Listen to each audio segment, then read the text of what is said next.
وہ بزرگوار والدہ ہیں آپ کی، جنہیں دنیا کے غموں سے ہی فرصت نہیں۔ مردہ محبت کا جنازہ کب تک اٹھائے رکھیں گے؟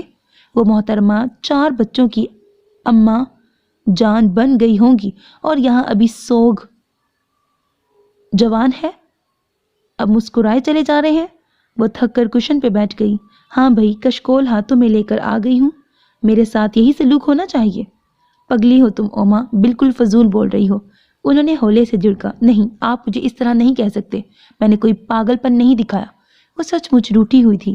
میں آپ کی خوشی چاہتی ہوں، آپ کو ہنستے دیکھنا۔ میری خوشی چاہتی ہو تو وہ کرو جو میں کہتا ہوں۔ اماں جان گھر کی بڑی ہونے کی حیثیت سے تمہیں بلا کر رائے لیں گی اور تمہیں ہاں کے سوا اور کچھ نہیں کہنا۔ مجھے سبق پڑھانے کی ضرورت نہیں، میں جانتی ہوں مجھے کیا کرنا ہے۔ اس کا ارادہ اٹل لگ رہا تھا۔ تو پھر یاد رکھو، میری طرف سے کوئی حوصلہ افزائی نہیں ہوگی۔ مجھے اپنے ارادوں کی تکمیل کے لیے دوسروں کے حوصلوں کی ضرورت نہیں پڑتی۔ وہ تن کر اٹھ کھڑی ہوئی۔ اس سے پہلے کہ کمرہ چھوڑ جاتی، انہوں نے سخت لہجے میں پکارا، صرف ایک بات کا جواب دے دو۔ اس نے سوالیہ نظروں سے دیکھا۔ ان کی گہری نگاہیں اس کے چہرے کو کھوج رہی تھیں۔ تم مجھے آباد کرنا چاہتی ہو یا آباد ہوتے دیکھنا چاہتی ہو؟ اس ایک سوال پر وہ لمحہ بھر کے لیے تھرا کے رہ گئی تھی۔ یوں ہی آنکھیں کھولے چپ انہیں دیکھی گئی۔ اگر میں کسی اور کی ہمراہی چاہوں تو تم دستبردار ہو جاؤ گی؟ آپ جھوٹ بول رہے ہیں۔ نہیں، میں جھوٹ نہیں بولتا، لیکن اگر واقعی کوئی ہو تو؟ اف خدایا، مت امتحان لیں شراز بھائی، اگر کوئی ہے تو بتا کیوں نہیں دیتے؟ کیوں مشکل میں ڈالتے ہیں؟ وہ روحان سی ہو گئی۔ کوئی ہے تو صحیح اوما، لیکن ابھی بتانا نہیں چاہتا۔ لیکن یہ ہے کہ اگر تم شاہ زین کے لیے ہاں کہہ دو تو اسی روز میں بھی کوئی بندھن باندھ لوں گا۔ ان کی زرک نگاہیں واضح طور پہ اوما کے چہرے کے بدلتے رنگوں کو محسوس کر رہی تھی، جیسے پھانسی گھاٹ پہ کھڑے شخص کو زندگی مل جائے۔ بالکل ویسی ہی چمک اس کی آنکھوں میں یکلخت ہی اتر آئی تھی۔ میں واقعی تمہیں بہت اچھی طرح جانتا ہوں اوما۔ وہ کچھ سوچ کر مسکرائے۔ آپ سچ کہہ رہے ہیں نا؟ بالکل سچ۔ انہوں نے پر یقین انداز میں سر ہلایا تو وہ جیسے کسی بھاری بوجھ سے آزاد ہوتے ہوئے سرشاری سے اٹھ کھڑی ہوئی۔ تو کیا میں شاہ زین کے لیے ہاں کہہ دوں؟ شراز حسن کے چہرے پہ بے اختیار ہی مسکراہٹ بکھر گئی۔ بسد شوق، اور ہاں، یہ نظم صرف تمہارے لیے منگنی کا تحفہ سمجھو۔ انہوں نے ایک کتاب پہ نشان لگایا، پھر اسے تھما دی۔ اتنا ہی یاد رکھ مجھے جیسے کسی کتاب میں بیتے دنوں کے دوست کا ایک خط پڑا ہوا ملے، لفظ میٹھے میٹھے سے ہوں، رنگ اڑا اڑا سہی، لیکن وہ اجنبی نہ ہو۔ اٹھ کر تیرے گلے لگے، بھولے ہوئے تمام سکھ، بیتے دنوں کی سب کتھا تجھ سے کہے اور رو پڑے۔ اتنا ہی یاد رکھ مجھے بیتے دنوں کے دوست کا، جیسے کوئی خط ہوں میں رکھا ہوا کتاب میں۔ اس نے کئی بار اس نظم کو پڑھا اور پھر کتاب تکیے کے نیچے رکھ کر کروٹ بدل لی۔ رات ہولے ہولے بھیگ رہی تھی۔ آج 30واں روزہ تھا اور کل 29ویں روزے ان سب نے گھر کی تیسری منزل کی چھت پہ کیسا شور اور ہنگامہ مچایا ہوا تھا، لیکن چاند تھا کہ گھنے بادلوں کی اوٹ سے اپنی چھپ دکھلانے پہ راضی ہی نہ ہوا۔ ٹیپو کی نئی نکوڑ دوربین بھی کوئی فائدہ نہ دے سکی۔ وہ اس کی مدد سے ایک ایک کے چہرے کا بغور جائزہ لیتا رہا۔ تمہارے چہرے پہ ناک بہت عجیب لگتی ہے۔ وہ خواہ خواہ بھنڈی کو تنگ کرتا رہا۔ تم لوگوں کا دماغ خراب ہے، اتنے بادلوں میں پہلی تاریخ کا چاند بھلا کہاں دکھائی دے گا؟ رابعہ بھابی منہ اٹھائے گھنے بادلوں کی بڑھتی ہوئی تاریکی دیکھ رہی تھی۔ ارے دیکھ وہ چاند! کوئی پکارا۔ نہیں کمبخت، وہ تو بخاری انکل کی چندیا ہے۔ ہاں ہاں ہاں۔ نہیں یار، وہ تو ان کی نازک مزاج صاحبزادی کا ابر مثل چاند دکھائی دے رہا ہے۔ تو بڑا پہچانتا ہے، اسی لیے آئے روز۔ پتہ نہیں کہنے والا کیا بھید کھولنے جا رہا تھا۔ اسے باہوں میں جکڑ کر منہ ہی دبوچ لیا گیا۔ اب وہ گوں گاں کرتا ہاتھ کے اشارے سے دوسروں کو کچھ سمجھانے کی کوشش کر رہا تھا۔ روزے دارو، اللہ کے پیارو، جنت کے حقدارو، عید کا چاند نظر نہیں آیا، 30ویں روزے کی تیاری کر لو۔ زویا بھونپو بجاتی تینوں منزلوں پہ اعلان کرتی رہی، ہم سب یہاں کتنے آزاد ہیں اور فطرت کے کتنے قریب۔ اوما دونوں بازو پھیلائے تیز ہوتی ہوا میں جھوم رہی تھی۔ ابھی کچھ دیر بعد ہم بادلوں کے رتھ پہ سوار ہوں گے اور دھڑام سے پائیں باغ میں جا گریں گے۔ ہاں ہاں ہاں۔ اور پھر رات گئے تک وہ سبھی دائرے بنائے محو گفتگو رہے۔ تاریکی بڑھتی رہی اور بادلوں کا ہجوم بھی۔ نہ چاند نظر آیا نہ بارش برسی۔ وہ لوگ آہستہ آہستہ تھکنے لگے تو ایک ایک کر کے نیچے اتر آئے، جہاں تائی چچیاں آج پہلی دفعہ سحری بنانے کی ابتدائی تیاریوں میں لگ گئی تھیں۔ آخری روزے کی افطاری کا وقت تھا۔ تایا ابا نے رکت امیز لہجے میں ایک طویل دعا کی تھی۔ رمضان کی مبارک ساعتیں آج رخصت ہو رہی تھیں۔ خدا جانے دوبارہ یہ مبارک مہینہ دیکھنے کو ملے یا نہ ملے۔ انہوں نے باقی سب کو بھی اداس کر دیا تھا۔ افطاری کے بعد کھانے کا طویل دور چلا، پھر چائے اور کافی۔ مدیحہ پھپھو بھی افطاری میں موجود تھیں۔ نوجوان نسل ان سے کچھ ہٹ کر اپنی سرگرمیوں میں مصروف ہوئی تو انہوں نے تایا ابا کے سامنے اپنی گزارش نہایت موزونیت کے ساتھ پیش کر دی۔ عائشہ سے بات کی ہے میں نے، مگر وہ چاہتی ہے کہ اس گھر کے سربراہ کی حیثیت سے فیصلے کا حق آپ کو ہی حاصل ہے۔ تائی اماں کے توسط سے عائشہ یہ بات پہلے ہی تایا ابو تک پہنچا چکی تھی۔ بڑی چھوٹی چچی کو البتہ جیسے سانپ سونگھ گیا تھا۔ یہ کیا کہہ رہی ہے؟ نظروں ہی نظروں میں اس سوال کا تبادلہ ہوا۔ تم لوگوں کی اس بارے میں کیا رائے ہے؟ تایا ابا نے دھیمے لہجے میں باقیوں کی رائے لی۔ جو آپ مناسب سمجھیں بھائی جان، آپ کا فیصلہ ہی ہمارا ہے۔ بڑے چچا نے بڑے سبھاؤ سے ان کا مان بڑھایا۔ چند لمحوں کی سوچ، پھر سوال۔ بچوں سے رائے لی؟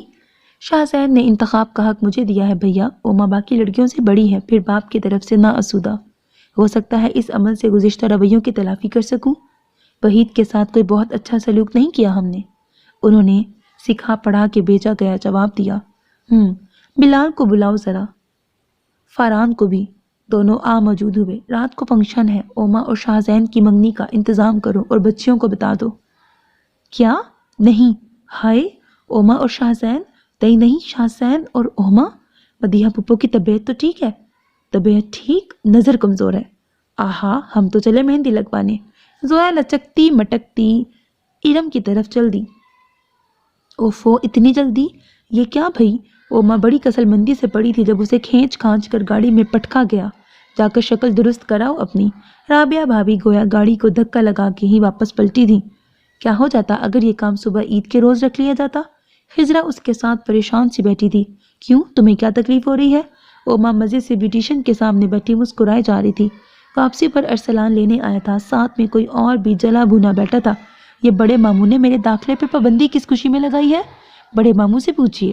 ازلی بے نیازی، تو میرے بغیر منگنی کیسے ہوگی؟ یہ بھی انہی سے پوچھئے۔ انگوٹھی کون پہنائے گا؟ ہلکی سی بڑی ہوئی شیو میں وہ خاصا غمگین لگ رہا تھا۔ یار، اگر کوئی بے اعتباری ہے تو میں پہنا دوں گا۔ ارسلان سنجیدہ تھا، بکو نہیں، وہ سچ مچ رنجیدہ تھا۔ اچھا بھئی، کرتے ہیں کچھ۔ ویسے اوما آج خوبصورت لگ رہی ہے۔ ارسلان نے آنکھ دبا کر شاہ زین کو خاموش رہنے کا اشارہ کیا تھا۔ ہمیشہ کی طرح۔ وہ چہکی، مگر سامنے جذبے لٹاتی دو آنکھوں نے بے اختیار ہی نظریں چرانے پر مجبور کر دیا تھا۔ باغ میں روشنیوں، رنگوں اور خوشبوؤں کا سیلاب امڈ آیا تھا۔ ہنسی، لطیفے، مذاق، کہے باتیں۔ رات اپنے جوبن پر تھی۔ ہوا پچھلے پہر ہونے والی بارش کی نمی سے بوجھل ہو رہی تھی۔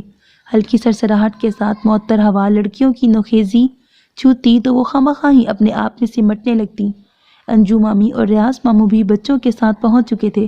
یہ اچھا کیا بڑے بھیا نے جو کھانے کا انتظام کر لیا۔ دیکھیے کچھ دیر میں سب کو بھوک بھی لگنے لگی۔ عائشہ چچی نے بلال بھائی کو برتن لگواتے دیکھ کے کہا تھا، یار پلیز میرا بھی کچھ کرو نا۔ زویا خضرا کے کندھے دبا رہی تھی۔ ذرا انتظار میری بچی، ہم قربانی بس بڑی عید پر ہی کرتے ہیں۔ خضرا اسے تھپکی دینے لگی۔ شراز حسن فاران بھائی کے ساتھ سیٹ سنبھالے بیٹھے تھے۔ بھائی لے کر آؤ، کہاں ہے اوما؟ چلو بھائی مدیحہ رسم کرو۔ وہ لڑکے ادھر اندھیرے میں کیا کر رہے ہیں؟ بلاؤ سب کو۔ تایا ابا آئے تو آتے ہی تھرتھری مچا دی۔ جلدی کرو، تایا ابو ڈانٹ۔ رابعہ بھابھی کی دہائی، اوما کی سینڈل پہنی اور بھاگ کے مرکزی سیٹ سنبھال لی۔ لاؤ بھائی، اب کیا سوچ رہی ہو؟ انہوں نے مدیحہ کے ہاتھ سے انگوٹھی جھپٹی، گھما پھرا کے دیکھی۔ اس سے قبل کے خود ہی پہنا دیتے کوئی سیاہ چادر میں لپٹا وجود ان پہ جھکا۔ دکھائیے تو ذرا۔ تایا ابا کی ایک ثانیے کی حیرت کا فائدہ اٹھاتے ہوئے انگوٹھی ان کے ہاتھ سے بڑی سہولت سے اچک لی گئی تھی۔ والدہ حضور تھوڑی جگہ۔ والدہ حضور ہنستی ہوئی پرے کھسکی۔ اس کے ساتھ ہی سیاہ چادر اتار کر لڑکوں کی طرف اچھالی گئی۔ موصوف بال سنوارتے گھٹنوں کے بل اوما کے عین سامنے بیٹھے۔ اجازت ہے؟ شرارت بھرا انداز۔ تایا ابا بڑی دیر بعد اپنی حیرت سے نکلے اور پھر 21ویں صدی کی نوجوان نسل سے سمجھوتا کر کے اسبات میں سر ہلا دیا۔ ایک لمحے کا توقف کیے بغیر اس کے ہاتھ سے انگوٹھی اوما کی انگلی میں منتقل ہو گئی تھی۔ لڑکوں کی ہاؤ ہو اور مبارکباد سے سارا ماحول گونج اٹھا تھا۔ چلو بھائی اب تم اٹھو یہاں سے۔ نیکسٹ ہیں؟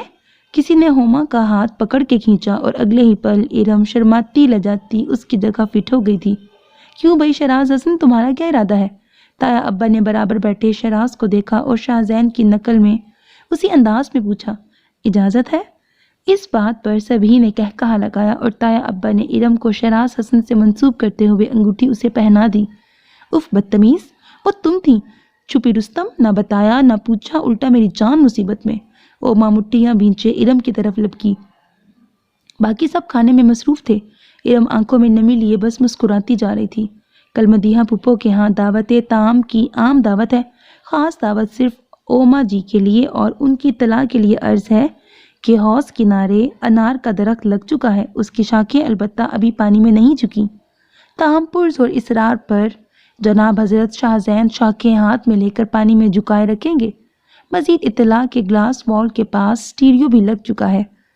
جگجیت صاحب کی سی ڈی نے چلنے سے انکار کر دیا۔ فی الحال جو سی ڈی چلنے کے لیے تیار حالت میں پڑی ہے وہ نور جہاں صاحبہ کی ہے، اور گانا ٹیپو، رومی کی پکار اور پھر ان کی بے ہنگم آوازیں، میں تے میرا دلبر جانی، بلیاں تے پیار کہانی، سانو وچ آیا ہی طوفان، موسم ہویا ہے بے ایمان، ختم شد۔